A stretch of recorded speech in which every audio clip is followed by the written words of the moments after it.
지난 5년 동안 검찰이 범죄 수익으로 몰수해 보유하고 있는 가상화폐가 11억 원어치에 달하는 것으로 드러났습니다. 가격이 폭등한 가상화폐를 처분해 거액을 국고에 환수하기도 했지만 처분 시점은 제각각이라 더욱 전문적인 처분 기준이 필요하다는 지적이 나오고 있습니다.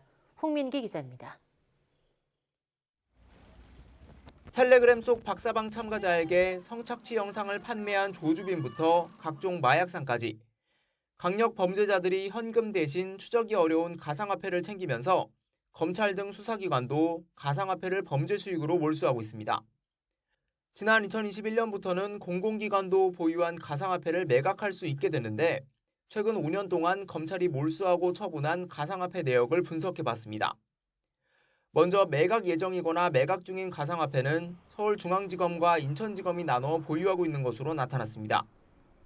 최근 시가를 기준으로 모두 11억 5천만 원에 달하는데 비트코인 3.4개를 가진 서울중앙지검이 대부분을 차지하고 있습니다. 같은 기간 전국 검찰청에 몰수된 가상화폐는 모두 20여 종으로 이 가운데 지난 8월까지 처분된 가상화폐는 모두 124억 원어치에 달했습니다. 이 가운데 수원지검은 무려 123억 원을 국고에 채워 압도적 1위를 기록했습니다. 지난 2017년 불법 음란물 사이트 운영자에게 몰수한 비트코인을 공공기관의 가상화폐 매각이 허용된 뒤 팔면서 의도치 않은 대박을 친 겁니다. 압수 당시의 가치는 2억 7천만 원이었는데 4년 만에 122억 원으로 45배가 뛰었습니다. 다만 가상화폐 처분 시점은 검찰청마다 제각각이었습니다.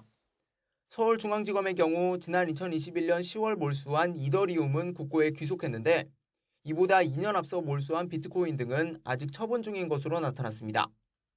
주요 범죄에 사용됐다는 이유로 지난 2020년 6월 국내 거래소에서 상장 폐지된 모네로도 상당량 가지고 있었습니다. 이에 따라 검찰이 몰수한 범죄 수익을 온전히 국고로 환수할 수 있도록 가상화폐 처분 기준을 전문화, 세분화해야 한다는 지적이 나옵니다. 전문가위원회를 설치해서 신속하고 빠른 환가 절차를 거쳐 불법 수익이 국고로 환수되게끔 하는 제도 개선이 꼭 필요합니다. 미국의 경우 법무부 산하 연방보안국을 청산 담당 기관으로 정하고 신뢰도와 전문성을 가진 거래소나 전문업체에 압수한 가상화폐 처분을 맡깁니다. 시장에 미치는 영향을 최소화하도록 여러 차례에 나눠 매각하기도 하는데 최근 가상화폐 관련 범죄가 꾸준히 늘어나는 우리나라도 참고할 만한 대목입니다. YTN 홍민기입니다.